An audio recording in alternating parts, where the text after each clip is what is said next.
रहमान अस्सलाम वालेकुम स्टूडेंट्स। हमारा टॉपिक चल रहा था मूवमेंट के बारे में, द मूवमेंट ऑफ मटेरियल, कि मटेरियल की किस तरह की मूवमेंट होती है। तो स्केच आपने बिल्कुल याद रखना है, बहुत ज़रूरी है। मूवमेंट बेसिकली दो तरह की है, active movement and passive movement. Active movement में एनर्जी यूज़ होती है और पैसिव मूवमेंट में एनर्जी ATP यूज़ नहीं होती। पैसिव मूवमेंट फिर दो तरह की है, ऑस्मोसिस है और डिफ्यूजन है। Osmosis is related to water, इसे हम डिटेल के साथ प्रीवियसली डिस्कस कर चुके हैं कि ऑस्मोसिस में वाटर की मूवमेंट होती है, the movement of water molecules from the area of higher concentration of water to the area of lower concentration of water by crossing semi permeable membrane. या फिर हमने ये डेफिनेशन की थी, the movement of water from hypotonic solution to hypertonic solution by crossing semi permeable membrane, कि उस area से जहाँ से वाटर की कंसनट्रेशन ज़्यादा है और साल्ट कंसनट्रेशन कम है, वहाँ से दूसरी साइड पे जहाँ पे साल्ट कंसनट्रेशन ज़्यादा है उस तरफ वाटर की मूवमेंट होती है। और मैंने कहा था कि एक बात ज़रूर याद रखिएगा, अगर आप हाइपरटोनिक और हाइपोटोनिक में कंफ्यूज हो जाएं कि वाटर की मूवमेंट हाइपोटोनिक टू हाइपरटोनिक होनी है या hypertonic solution to hypotonic solution होनी है, तो इसमें सिर्फ एक बात याद रखिएगा कि वाटर हमेशा उस तरफ मूव करता है जहाँ साल्ट कंसनट्रेशन ज़्यादा हो।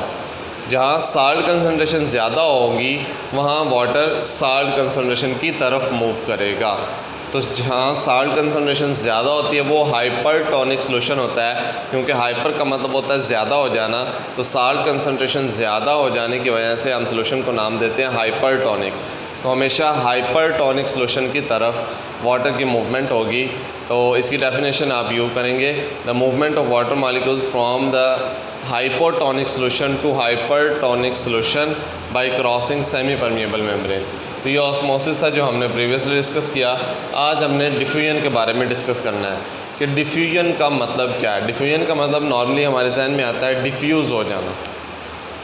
बाज़ औक़ात इसका मतलब लफ्ज़ी मतलब जो उर्दू में तर्जुमा किया जाता है वो ये भी है कि दाखिल हो जाना या घुस जाना, ठीक है। लेकिन डिफ्यूजन का यहाँ पर जो मटेरियल की मूवमेंट के हवाले से मतलब है वो आप यहाँ पर देखेंगे। ये डिफ्यूजन दो तरह की होती है, that is simple diffusion and facilitated diffusion. इधर देखें, यहाँ पे आपको एग्जांपल के साथ डायग्राम के ज़रिए ये बात समझ आएगी कि आप ये कंसिडर करें, ये मैंने डायग्राम बनाई है प्लाज्मा मेम्ब्रेन की, या जिसे हम सेल मेम्ब्रेन भी कहते हैं।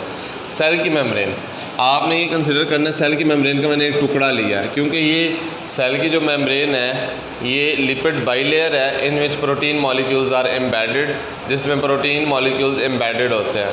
हमने इसी चैप्टर में, चैप्टर 4 में प्लाज्मा मेम्ब्रेन का डिटेल स्ट्रक्चर डिस्कस किया था कि फ्लूइड मोज़ेक मॉडल हमने डिस्कस किया है। फ्लूइड मोज़ेक मॉडल के बारे में आपने डेफिनेशन पढ़ी है कि ये प्लाज्मा मेम्ब्रेन का ऐसा मॉडल है जिसमें इसके स्ट्रक्चर को एक्सप्लेन किया गया कि plasma membrane is lipid bilayer, lipid की दो लेयर्स हैं, in which protein molecules are embedded in mosaic manner, जिसमें जगह जगह पर प्रोटीन के मॉलिक्यूल्स धंसे हुए हैं, लगे हुए हैं, ऐसा जैसे कि खीर के अंदर बादाम लगे हुए होते हैं। तो ये फ्लूइड मोज़ेक मॉडल, तो ये मैंने प्लाज्मा मेम्ब्रेन की एक डायग्राम आपके सामने ड्रॉ की है। अब आपने कंसिडर करना है कि ये प्लाज्मा मेम्ब्रेन की इस तरह एक गोल राउंडेड फॉर्म में एक सेल है जिसका मैंने सिर्फ एक टुकड़ा, फॉर एग्ज़ाम्पल ये एक सेल है। तो इस सेल में सिर्फ यहाँ से लेकर यहाँ तक ये जो एक टुकड़ा है वो मैंने यहाँ पे शो किया है, ठीक है। बाकी ये वाला सारा हिस्सा प्लाज्मा मेम्ब्रेन का मैंने शो नहीं किया। तो इस स्ट्रक्चर के अंदर मूवमेंट कैसे हो रही है, हमने पढ़ा था cell is an open system, कि सेल के अंदर और बाहर ट्रांसपोर्ट होती है मटेरियल की, क्योंकि सेल जो है वो इस तरह एक क्लोज्ड स्ट्रक्चर नहीं है बल्कि एक ओपन सिस्टम है। ओपन सिस्टम में मटेरियल की मूवमेंट अंदर भी हो सकती है, एंडोसाइटोसिस, और मटेरियल की मूवमेंट सेल से बाहर भी हो सकती है, एक्सोसाइटोसिस। अब ये देखें, इस एक टुकड़े के अंदर दो तरह से डिफ्यूजन हो सकती है प्लाज्मा मेम्ब्रेन में। यहाँ पर वाटर के अलावा मूवमेंट की बात हो रही है। जो वाटर की मूवमेंट है उसे ऑस्मोसिस कहा जाएगा from hypotonic to hypertonic solution. लेकिन जो बाकी मटेरियल, सॉलिड मटेरियल है, पार्टिकल्स है, तो उनकी मूवमेंट होगी दो तरीक़ों से, या तो होगी सिंपल डिफ्यूजन के ज़रिए या होगी फैसिलिटेटेड डिफ्यूजन। अब ये देखिए जो सिंपल डिफ्यूजन है पहले उसे डिस्कस करते हैं। सिंपल डिफ्यूजन ये होती है, आप एक बात याद रखें, जो डिफ्यूजन है ना वो area of higher concentration to area of lower concentration की तरफ ही है, चाहे वो सिंपल हो चाहे फैसिलिटेटेड हो। एरिया ऑफ हायर कंसंट्रेशन कि ऐसा एरिया जहाँ पर मॉलिक्यूल्स की कंसंट्रेशन ज़्यादा है। Higher concentration, concentration mean amount या मिकदार जिसे कहा जाता है, from the area of higher concentration to area of lower concentration. हमेशा मटेरियल की मूवमेंट होगी area of higher concentration to area of lower concentration की तरफ, कि जहाँ पर हायर कंसंट्रेशन है मॉलिक्यूल्स की, जहाँ पर मॉलिक्यूल्स ज़्यादा नंबरिंग में, ज़्यादा अमाउंट में मौजूद हैं, वहाँ से कम अमाउंट की तरफ ही डिफ्यूजन होती है। लेकिन कैसे? इसके दो मेथड हैं। देखिए, अगर तो ये प्लाज्मा मेम्ब्रेन है और प्लाज्मा मेम्ब्रेन का वो एरिया जहाँ पर प्रोटीन मौजूद नहीं है बल्कि लिपिड बाई लेयर है, लिपिड बाई लेयर में से अगर क्रॉस करके मॉलिक्यूल्स उस तरफ चले जाते हैं जहाँ पर लोअर कंसंट्रेशन है। यहाँ पर देखें, ये ब्लैक कलर के मैंने मॉलिक्यूल शो किए हैं और ये हायर यहाँ पर ज़्यादा नंबरिंग में है, और सेल की दूसरी साइड पे, मतलब ये सेल के अंदर वाला हिस्सा कंसिडर करें, ये वाला इनसाइड, और ये सेल के बाहर वाला हिस्सा कंसिडर करें। तो सेल से बाहर जाना है from higher concentration to lower concentration, तो दो तरीके से मॉलिक्यूल्स मूव कर सकते हैं। या तो इस मेम्ब्रेन को क्रॉस करेंगे from higher concentration to lower concentration, तो ये होगी सिंपल डिफ्यूजन, ये होगी सिंपल।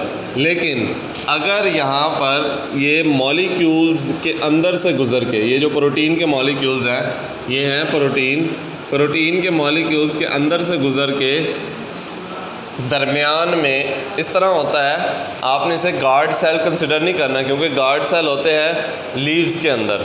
ये मैंने प्लाज्मा मेम्ब्रेन का स्ट्रक्चर बनाया है। लीव्स के गार्ड सेल्स होते हैं जहाँ से कार्बन डाइऑक्साइड और ऑक्सीजन गैसेस एक्सचेंज होता है और वाटर भी आउटसाइड मूव करता है और ट्रांसपायरेशन होती है। लेकिन ये गार्ड सेल्स नहीं हैं, ये प्रोटीन मॉलिक्यूल्स हैं जो कि प्लाज्मा मेम्ब्रेन के अंदर मौजूद हैं। अब यहाँ पर प्रोटीन मॉलिक्यूल्स दोनों तरफ मौजूद हैं और दरमियान में एक ट्रैक बन रहा है, एक रास्ता बन रहा है। इस रास्ते को यूज़ करते हुए, इस ट्रैक को यूज़ करते हुए ये मॉलिक्यूल्स यहाँ से बाहर निकल जाते हैं from the area of higher concentration to area of lower concentration. तो इसी तरह ये डिफ्यूजन है। अब ये देखें फैसिलिटेटेड डिफ्यूजन, इसको नाम इसलिए दिया गया क्योंकि ये जो प्रोटीन के मॉलिक्यूल्स हैं, ये छोटे मॉलिक्यूल्स जिनकी मूवमेंट हो रही है, इनको फैसिलिटेट करते हैं, इनको सहूलत देते हैं, इनके लिए आसानी पैदा करते हैं ताकि इनकी मूवमेंट हो सके from the area of higher concentration to area of lower concentration. यहाँ पर एनर्जी नहीं यूज़ होती, एटीपी यूज़ नहीं होती, सिर्फ उनको ट्रैक प्रोवाइड किया जाता है ताकि मैक्सिमम डिफ्यूजन हो सके कम टाइम में। तो ये है फैसिलिटेटेड डिफ्यूजन।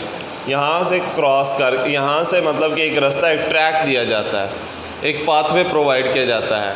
तो आज के लिए इतना ही काफ़ी, बाकी इंशाल्लाह नेक्स्ट टाइम। अल्लाह हाफ़िज़।